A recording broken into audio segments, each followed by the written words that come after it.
Welcome to the Java Cafe, Java fam.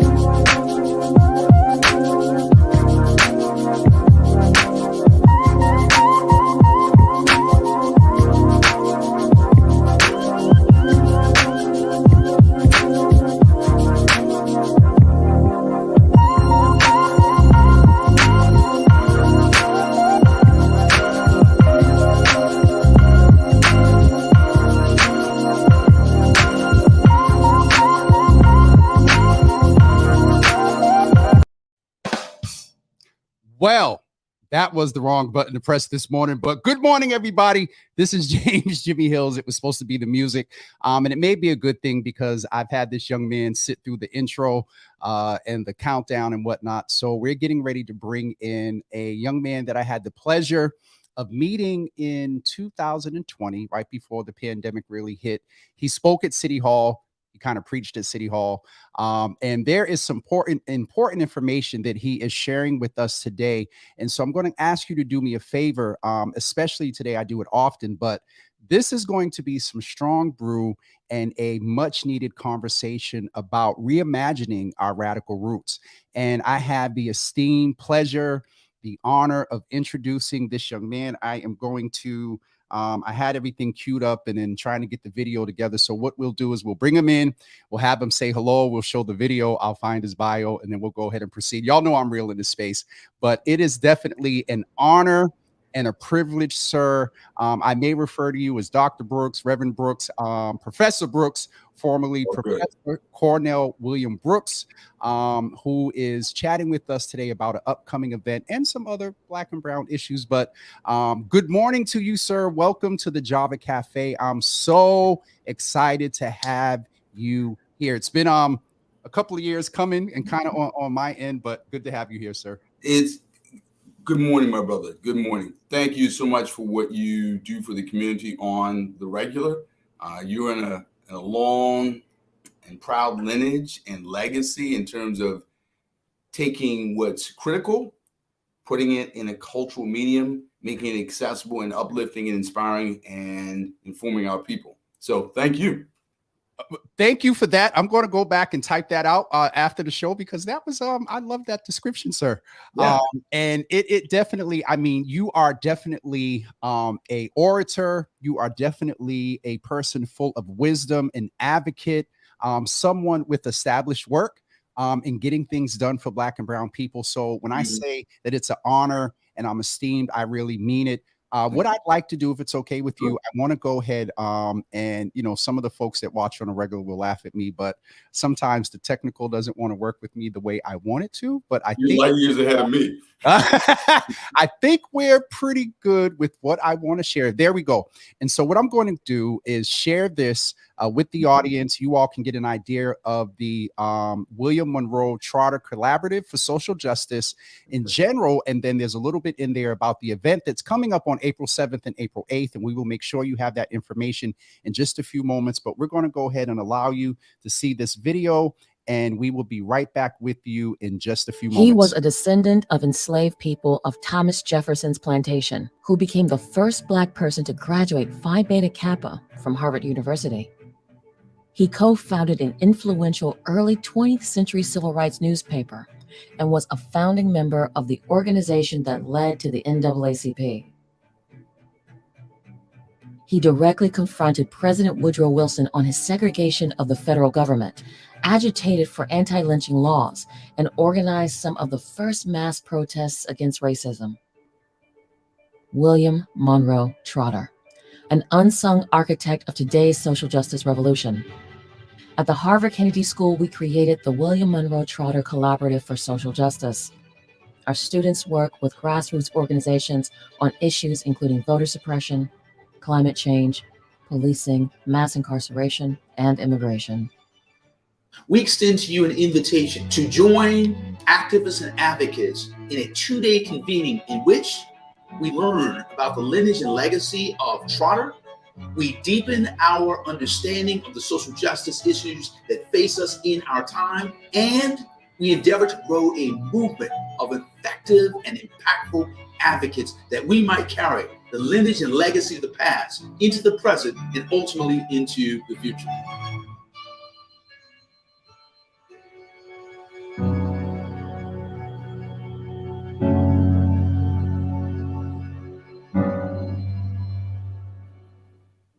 Reimagining Our Radical Roots. That is taking place on April 7th and 8th. And so, Professor Brooks, tell us a little bit about yourself. I have your bio here. And in meeting you that day, and we got a chance to kind of hang out on the way back up to Harvard, I know that you worked hard to read every syllable in this bio, but I also know if I skim, and you're somewhat like me, when people read it, you're sitting there like, yeah, can we? Yeah, I was about to say. So I'm going to skim through this because you've made some great accomplishments, and that we can't disregard that. So I will. You are currently the director of the William Monroe Trotter Collaborative for Social Justice at the School Center for Public Leadership at Harvard Kennedy School there, and you are also a professor of the practice of prophetic religion and public leadership at Harvard Divinity School. And you were the former president and CEO, national president and CEO of the NAACP. Prior to leading the NAACP, you was president and CEO of the New Jersey Initiative for Social Justice. You served as senior counsel to the acting director of the Office of Communications, Business Opportunities at the FCC. You are a civil rights attorney, and you have worked with the Department of Justice, and you've been an executive producer on CNN, a docuseries, The People versus the Klan.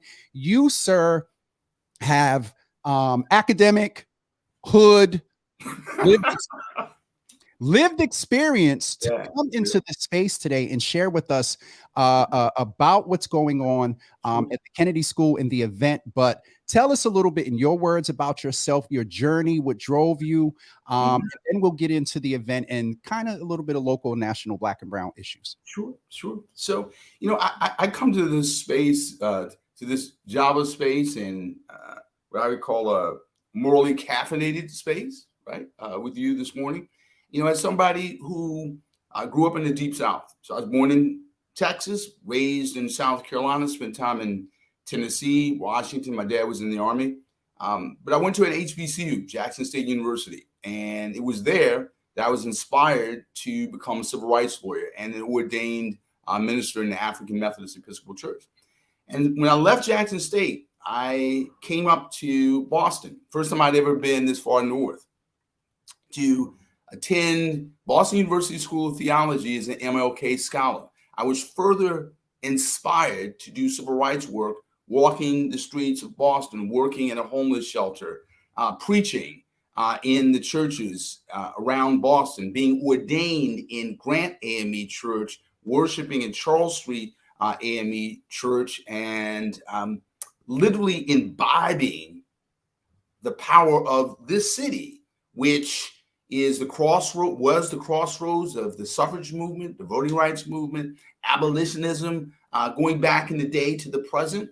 And then I went off and became a civil rights lawyer, prosecuting fair housing cases all around the country at the Justice Department, working for Deval Patrick when he was a baby lawyer in the Civil Rights Division. And then ultimately I became the president and CEO of the NAACP, did the same kind of work there all around the country. And then I came to Harvard, and I was invited to join the faculty at Harvard to both teach, but also practice civil rights, social justice work. And that work led me to create and try to honor William Monroe Trotter. Why? Because when I was a young man, I heard about this, as he described by the author Kerry Greenwich, this black radical. This black radical who literally graduates from the top of his class at Harvard, Phi Beta Kappa, who is brilliant. But when he graduated, there was no job for him. No one would hire him. So he goes out and starts his own real estate business, uses the proceeds from the real estate business to fund his newspaper, fund social justice advocacy. Before there was Black Twitter, there was The Guardian. Come. Sorry. Right? Before we had hashtags, he was lifting up the cause of lynching victims. And before we most recently passed a lynching bill 100 years later, he was advocating for it. And so I wanted to honor him by creating a social justice think and do tank, if you will, at Harvard, which would allow students at Harvard and not only Harvard, but Boston schools to work with grassroots organizations all around the country to help them do their work. But more than that, we wanted to create a space where people who don't have the tuition, the Harvard tuition, which I did when I came to the city. I came to the city on a full scholarship after having after having ridden a Greyhound bus from South Carolina for 14 hours. Okay. Real talk. And as I like to remind people, Greyhound bus is the Delta Airlines of the working class. Okay. So when I came to the city, I had some appreciation for the constraints that people may have. And so this convening is an opportunity to train, equip, inspire, and inform people around advocacy. How do you do it? How do you pay for it? How do you raise money for it? And so it's really a 2-day convening to both honor Trotter on the 150th anniversary of his birth and inspire people with the Trotter legacy, if you will, today. Literally in 3 areas. 1, reparations. We need that for our people. Number 2, climate change. Our communities, Black and brown communities, poor communities, working class communities are deeply, deeply affected by climate change today and will be more so in the future. Can you say that again for the people in the back? Because unfortunately, I'm sorry to chime in, but here, unfortunately, there's a misconception, but a perception that we don't care and we don't participate in climate change. So can you address that real quick and then also say why we should as Black and brown folks, because there's this perception that it's not our issue. Oh, there's some climate change issues that are impacting concrete jungles as often they've been referred to. So if you could just give us about 30 seconds and park right there. Yeah, sure. Let's just note this, that the folks who created the term environmental justice were Black people, okay? In other words, when we start talking about environmental racism, it was Black folks who brought that to the fore. When some environmentalists were focusing only on cute and cuddly animals, we were focusing on adversely affect communities. So when we say it affects Black people and affects Black and brown communities, what we're talking about is rising temperatures. Think about this. In parts, I should say in cities and communities with fewer green spaces, they literally get hotter in the summertime. If you don't have air conditioning, you're affected more by the heat than people who have air conditioning and who have parks. When we, as a consequence of climate change, when wealthy people move out of their communities into our communities, when they move farther away from the coast, farther up ground, they displace Black and brown communities. Lastly, when you think about your children, I mean, as in if you have a child today, they will grow up amidst the worst of climate change. What we're talking about here are climate refugees, meaning people have to move away from places that are hotter to places that are cooler. So climate change literally impacts us right now. All I can say is this: if your air conditioning goes out this summer and you're burning up in your apartment, that's climate change. Okay? It's as close as your thermostat. Sir, thank you, because and I'm going to clip that out at some point because we need to understand that. And so bringing us back, that's one of the things that you're working on for the event, climate change. And what are the other? I think you said there are 3 or 4. Climate change, voting rights, right? Climate change, voting rights, and reparations. Those 3. And okay. And it's just 3 days, I should say 2 days, where we teach people about the issues, where they get to talk to academics, activists, practitioners, journalists, as well as artists. And they also have the opportunity to study what to do about these issues and how to improve their skill sets. Things like, how do you raise money? Literally for social justice activism? How do you communicate with the media?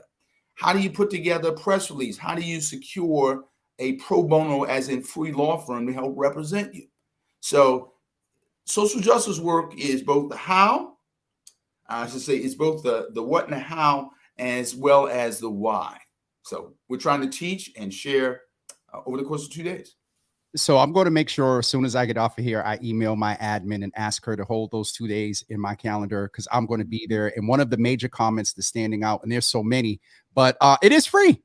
That's right. It's free. It's free. Heidi Ivy put that in here. And shout out to the staff at the Institute. We're going to put that information up. And so you talked about your arriving in Boston and having that experience. And so you are, sir, able to make a comparison, compare and contrast the time that you came here and where we are now. Sure. Can you talk a little bit, because, you know, Tip O'Neill said that all politics are local. And so I would be remiss if I didn't have someone of your caliber on to talk a little bit about the changing, ING, it's not ED yet, the changing tides here in Boston when it comes to Black and brown folks, people of color. And then we'll talk a little bit on the national level, and then we'll go a little bit deeper into the event and what folks can expect and just get out of it. You've touched it a little bit, but I want to make sure that folks really know what they're going to get. So compare and contrast Boston, where we are now, to where you arrived, and how important is it that we got upcoming state elections, the governor, the attorney general. Go forth, sir. So think about this. So if you could step into a time machine and go back 25, 30 years to when I arrived in Boston from South Carolina, this was a time in which literally my friends, my white friends and colleagues at the School of Theology at Boston University declined to invite me to the St. Patrick's Day parade. Why? Because they didn't think it was safe. I was a bike before we had email and direct messaging. There used to be bike messengers who would ride their bicycles and deliver messages, right? So I was a bike messenger, and I had a route that took me from Boston to Dorchester, to South Boston, over to Cambridge, and I would deliver messages. And there were some neighborhoods I felt more safe in, some neighborhoods I felt less safe in. As a Black man in Boston, it was very, very clear that this city was a good place for me to be educated, a harder place for me to live. Back in those days, there was a legendary brother by the name of Mel King. Yes, sir. Who was beginning to talk about running for mayor. And this was morally unimaginable, because this tall, elegant Black man with a bald head, bespoke, with a bow tie, just incredibly good looking, radiating charisma and intelligence. And for me, it was manifestly obvious that somebody like him should be the mayor of Boston. But that was not to be the case at that moment. This was also a time where literally Black folks were shut out of the unions, shut out of business, small business contracts with the city. And it was a racially polarized, racially segregated moment in history. Notwithstanding that, there were still Black businesses in this city. Boston was and still is, in many ways, the intellectual mecca of the United States and the world. So when you think about, Harvard, but also Boston University, also Emerson, also Northeastern, when you think about Roxbury Community College, when you think about just the sheer number of students and talent and intellect in this city, atop, the fact that Du Bois and Trotter and so many have walked these streets. So fast forward, coming into the present moment, when I come back to Boston this many years later, it is still the intellectual capital, probably even more so. We have, when I look at this, the city council, and when I came back here and saw so many Black women, including Black women, some of whom I met during my days at the NAACP, who were activists who joined the city council as elected officials. That was mind-blowing. when I came back to this city and to see the number of Black businesses thriving. Coming back to this city, seeing that the African diaspora even more represented in what it meant to be Black in the city. In other words, more folks from the Caribbean, more folks from the continent, more folks from all across the United States in the city. And so in terms of businesses, in terms of professional aspiration. But what did I see that reminded me of the old Boston? The fact that Black folks were still wildly disproportionately shut out of small contracts with the city. What else did I see? That the fact that notwithstanding Mel King's great efforts, when I arrived here, we had not yet seen a woman or a person of color or a Black person as the mayor of Boston. So what that said to me was much progress had been made, more progress needs to be made, and I want to be a part of the progress to be made. Sir, with what you have coming up on April 7th and 8th, it's such a intricate time, and you get this statement. I wish that this was something that was in place in 2020, because there was so much energy post George Floyd, what was realized that we've known, but was realized and came to the pimple popped in the pandemic. And so that energy, was there. And it's interesting because that energy unbridled with what you're offering on April 7th and 8th, where we would have been today, but we can still get there a year or so. Right. And so on a national level, before we go and just remind folks how they can get registered for the event. And I'm definitely hopefully, is it a Friday and Saturday? Just off the top of my head, let me look at my calendar.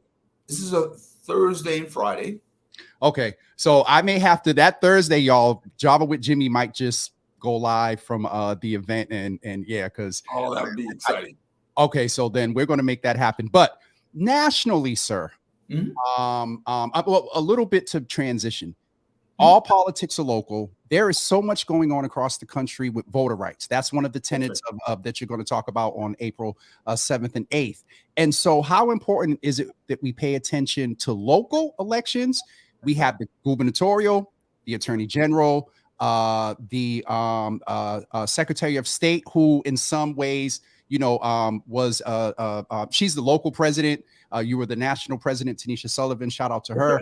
That's right. And so how important is it that we pay attention? We kind of take some things for granted here in Massachusetts, but during the last few years, we know that, what did you say? There's a lot of progress and a lot more progress to go. Voting rights, sir, on a local than national level, how much should we pay attention and participate? So here's the thing. While Boston and Massachusetts often lead the country in terms of election reforms, access to the ballot, there's an impact and influence from the national movement for voter suppression. Why? Because when people see voter suppression abroad, it leads to voter depression at home. People get discouraged when they see the way Black people are treated nationally, even locally, because folks will say to themselves, look at the way, quote, they are treating us. Why vote? Why run for office? Why participate? So there are less measured, harder to define impacts and influence in terms of the impact of voter suppression on voter depression, if you will, at home. But the other part of this is this. Let's ask ourselves this question. So when we see Black folks standing in line for hours elsewhere, that says to some young person who's never voted, that may happen to me here. When we see the way Stacey Abrams in Georgia was cheated out of, I want to use some very precise legal language. Words matter. Come, sir. Sorry. That's right. I didn't use this kind of language at Yale Law School, and they may not use it at Harvard Law School or BU Law School, but the word cheat, as in stolen, right? When people, as in the governor of Georgia, Brian Kemp, who literally, there's no debate about this, purged thousands and thousands of votes and cheated Stacey Abrams out of the gubernatorial office in Georgia, that has an impact locally. Here's what I mean. It may say to some Black girl, I can't be governor of Massachusetts, or I can't be mayor of Boston. So there's not a disconnect between what happens nationally and what happens locally. So voting rights is key. It's always our fight. And let us note this, William Monroe Charter fought for voting rights, not just for folks in Boston, but for voting rights for people across the United States.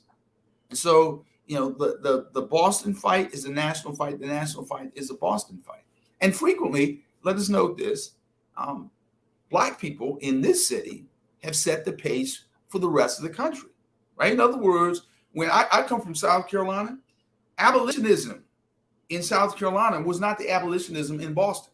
Boston had organizations, publications, abolitionist societies, people coming through this city from around the country talking about the necessity of freeing Black people from chattel slavery. That wasn't happening in South Carolina. But the fight in Boston influenced the well-being, the aspirations of Black folk in South Carolina, North Carolina, Georgia, and all across the South. So our fights are intertwined.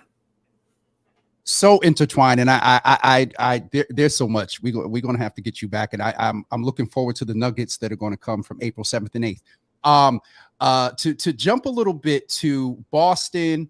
Boston has a very rich and our advocacy before there were the social service agencies, it was the church that did a lot of this work. And so I'm going to ask you a little bit to speak to the faith, Black folks, and action.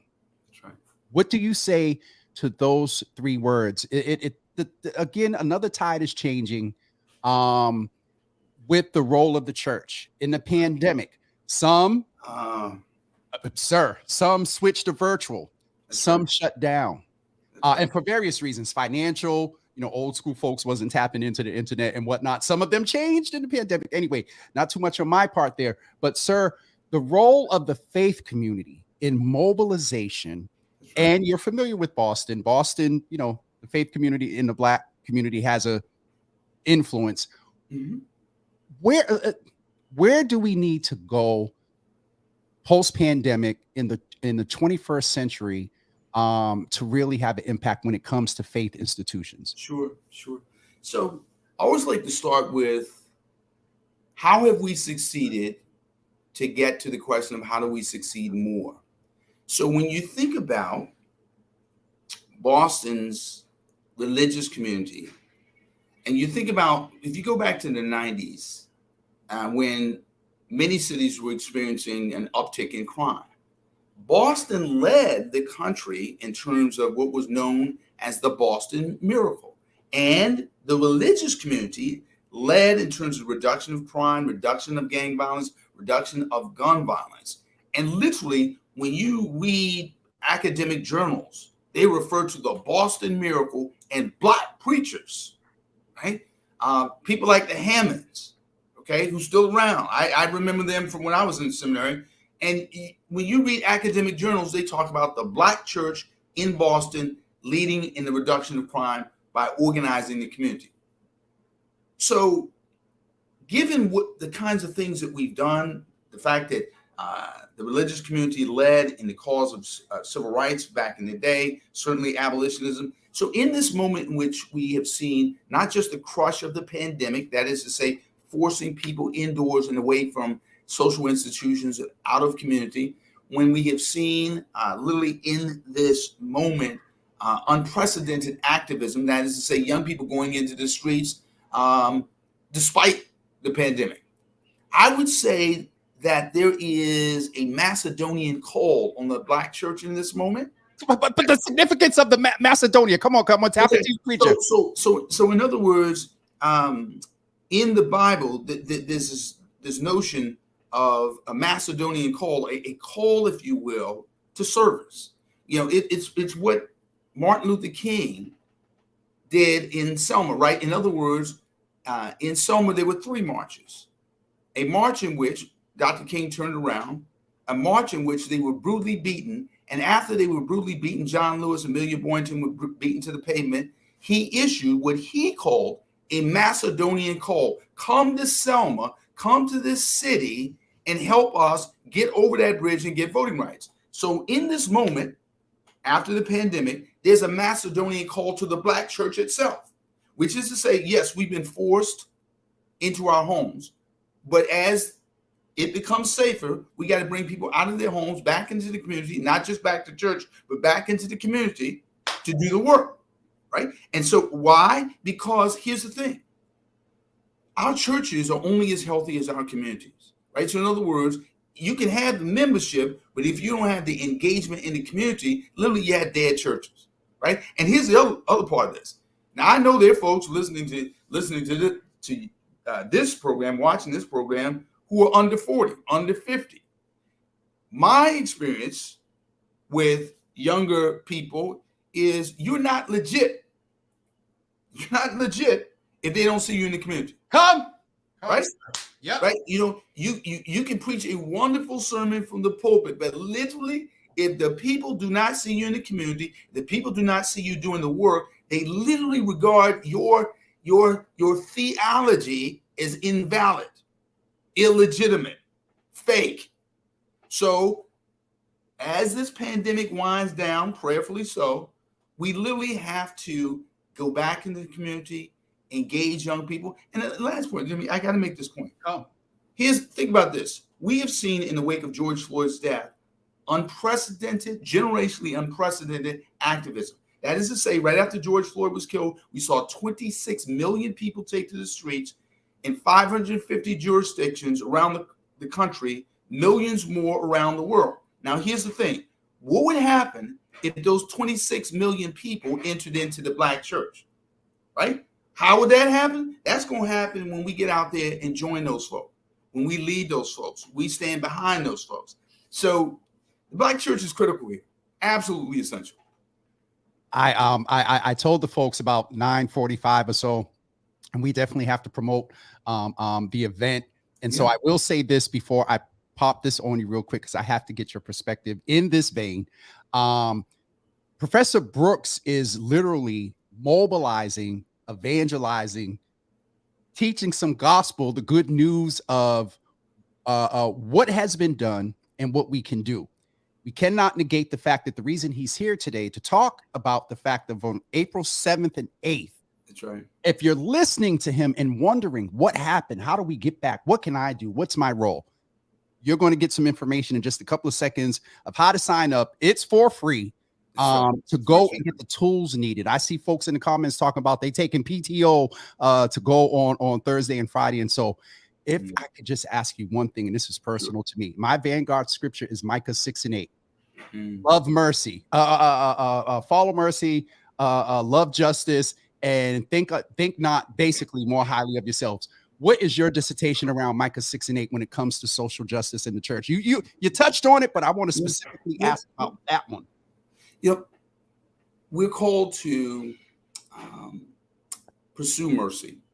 And when we think about mercy, mercy is a variation of compassion, right? So in other words, when we see people who have lost the right to vote, when we see people who are suffering in terms of the legacy of chattel slavery and discrimination, who are in need of reparations, they need voting rights, they need reparations, but we also see people who are suffering from the effects of climate change that exists and that is to come. Practically speaking, we have to do something about this. So in other words, when the Bible calls us to exercise and demonstrate mercy, that means we have to respond to people in our time, in our moment. I'm a big believer that it's one thing to memorize scripture. It's another thing to implement scripture. Right. So I'm impressed. I've taught Bible study. I've always been impressed when people can quote scripture, but I'm even more impressed when they tell me or show me how they're implementing, doing, giving effect to scripture. And so, that's, Micah was a prophet, and the prophets not only spoke and preached, but they did and acted. So here we have some of the other biblical scholars in the room, and they're talking about doing. If you look at one of the translations, I'm sure it'll point to doing justice. Sir, there is an opportunity for us to do justice better. And if you could just, again, give us a brief description of what folks are going to get coming out on April 7th and 8th, honoring the 150th birthday or anniversary, rather, of the William Monroe Trotter work and everything that he has done. And Professor Brooks has mentioned earlier. What are they going to get from this event, sir? So if you can imagine a global, what we call a global classroom of citizen activism, that is to say a virtual and in-person space where people are able to study with outstanding world-class, yes, scholars, but practitioners, journalists, people like my colleague Latasha Brown, my colleague Archon Fung. So folks from Black Voters Matter, from the Harvard Kennedy School, Frederica Whitfield from CNN, the head of Greenpeace, first African-American woman. So imagine an opportunity to study in a global classroom of citizen activism for 2 days, looking at and focus on 3 issues: reparations, climate change, and voting rights. And so if you can think about this, and I'll give you a little story. Go ahead. Rosa Parks, 10 years before the Montgomery boycott, was trained by the NAACP and led a movement for women's rights before the Montgomery boycott. Teach, sir, teach. Okay. And so training is important because training and education will equip you before everybody knows you. Okay. And Rosa Parks was trained and equipped. So on April 7th and April 8th, we're asking people to join, to register for this Reimagining Our Radical Roots, a global classroom of citizen activism on the Harvard campus and online. And it's tuition free, 2 days of education, 2 days of equipping, 2 days of inspiration on the 150th anniversary of the birth of a citizen of this city, William Monroe Trotter. Please, please, please register. And again, unlike I was 25 years ago, I had to pay tuition to study in this city, but for this event, there's no tuition. Professor Brooks, the time, I don't think did us justice in getting the message out how important folks need to sign up for this. And I did hear you say virtually. So don't let what's going on, with COVID, this new variant we're hearing about. I'm sure that on site you're practicing all precautions and things like that. But folks can sign up for this for free, and you can get the information while at home. Right. I'm going to register and come in person. I heard some names there, sir, that I'm going to reach out to you. Oh yeah, we've got stellar, and Keisha Blaine, who wrote this wonderful new book on Fannie Lou Hamer. She's going to give a keynote. So we've got wonderful people and a good number of Black women honoring this Black man and honoring today's activists in this moment. All right, last question, because you again, this is an organic space. Mm-hmm. Do you believe, sir, there is this sentiment: protect Black women, protect trans women, and also honoring our brothers? Can, sir, we walk and chew gum at the same time? Oh, absolutely. Listen, let me put it this way: if you believe in the humanity of all of us, you affirm your own humanity, right? And so. The thing is, when some of us get anxious or fearful about affirming other people's humanity because they think it will diminish their own, just be aware of this. In your family, when you lift up your cousins, your brothers are not diminished. When you lift up your sisters, your grandparents aren't diminished. We're all part of the same family.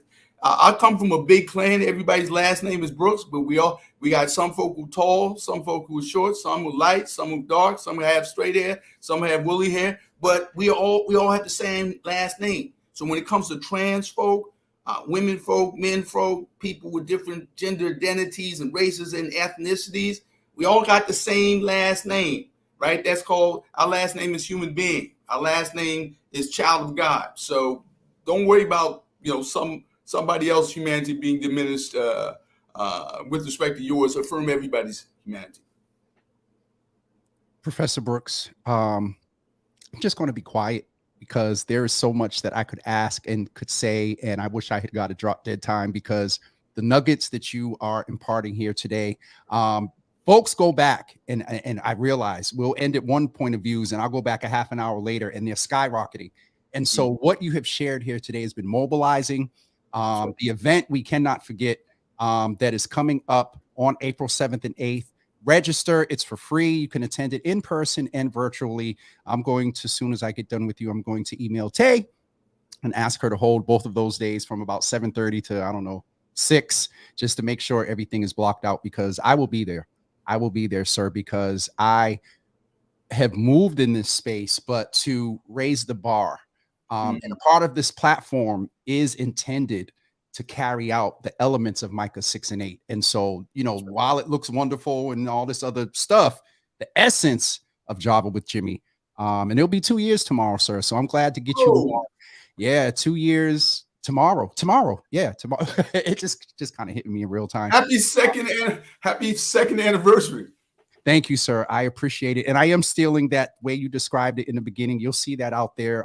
And I know you're a lawyer, so if I owe you royalties, whatever, just let me know.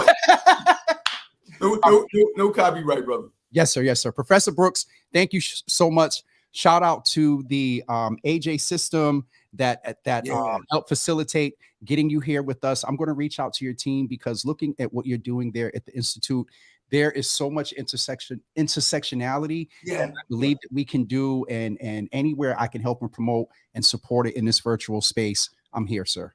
We are so grateful, and so grateful for all your viewers and supporters, because you do your work for the same reason we do our work, which is not to keep it to yourself, but to give it to others. I'm going to get you off the screen here because we'll be another 20 minutes. We won't talk about our elected officials and how important it is that they work actively to do what you're doing. And we'll just leave that right there. Professor Brooks, thank you so much. I'm going to get you off the screen before I get in trouble. Thank you. Thank you. You all, if you just tuning in, I advise you to go back and watch. My shoulders are up. So yeah, the hairs on the back and all that other stuff. I'm civically black, spent, in a good way. Let me go to, let me put some music on. Y'all, if y'all know me, I'm done. Anyway, please don't forget this coming Saturday. We are actually over 50% of the tickets being sold. There are about, I want to say 14. I got a notice this morning. There are about 14 tickets left. So please purchase yours. And that is the not the most updated flyer. But we're coming together on Saturday. Vaccination cards will need to be presented when you enter. Make sure if you're planning on coming, you go and register. That I wind up deleting. There is the link for you to go and register. It's very simple, all lowercase, jwj.info/32622, the date. Just going to check in on some of the comments before we get ready to go. Eric, we'll break bread, on me. If you come in for the event, and we'll let Thaddeus know, definitely. AJ, I appreciate you, sir. Thank you so much. Pops is in. I got both the Davis men in the room. Pops and I got to get you the link for tomorrow. It's so good to see you in here, Pops. Y'all gonna see some things coming from him soon. Eric, he slayed us. I'll just leave that there. Lasagna, absolutely right. Pops, thank you, sir. And Pastor Marion said I'm late. I don't know what I did. There is the link to get the ticket. Hopefully the one I put in there takes you to the information. I believe this link here is for you to go and actually register. All right, folks, Sharon, that's the link to the event. You got to navigate I'm always messing with her. You have to navigate to get to the registration link. But go back, check that link that Anthony put there, and you should be able to register. This is going to be an amazing. I thought I saw Keisha in the room. Thank you so much, you and Heidi, for making sure we had scriptural integrity this morning. You know, I'm a little rusty. I saw my friend Talia in the room. Talia, I forgot to include you on the email, but reaching out because we need to know when we need to know Wednesday how systems within the system you work are coming together to support the work that you do. Did I frame that well? All right, I'm getting off of here. Today is Wednesday. We will be back tomorrow. Oh my goodness. I got to get this brother the flyer. I'm actually going to have to do it as soon as we finish. Supposed to get my hair cut. All right. So we'll be back tomorrow at 9 a.m. Kurt Faustin is joining us as my co-host, and we're going to do an interview. Listen, do me a favor. Tomorrow, when we go live, hit share. Let folks know that we are in the building and we are celebrating 2 years in this space. Thank you for all the folks that are often in, that are in every day and every other day and come in once a week. I appreciate each and every one of you. But tomorrow is kind of the kickoff of the celebratory weekend. We're going to come together Saturday. So tomorrow is very special to me. I will have tissue here. I'm telling y'all now, it's going to be very interesting. Pastor Matt Thompson. I'm sorry, I didn't call him Bishop, Overseer. Matt Thompson is coming in at about 9:30 and spend some time with us. And then we're also going to kind of have different folks popping in for a pop-up Java Cafe at about 9:50, 10 o'clock. A couple of people from the team are coming on. You're going to get to meet Tay. She's going to come on for a few moments and chat with us and talk about her experience handling my schedule. And Props won't be able to come in because his birthday is tomorrow and he's not going to be available. And Newt, I'm not sure if he'll be able to come in. But anyway, I'm rambling. I'm getting off of here. It was definitely an honor to have Professor Brooks in the room. Make sure you share this with someone. Share the event with people so they know that this is for free. And they can get a wealth of information about the event. And so shout out to the Mother's Board. One of the sisters reached out to me yesterday and said, well, am I considered a mother? I was like, in wisdom, yes, but she got, I call it young green swag. And so that's it for me today, everybody. Thank you all so much. Don't forget this event coming up on April 7th and 8th. And we will see you guys tomorrow for the second anniversary of Java with Jimmy. 2 years. 2 years. And it's already starting to hit now. Appreciate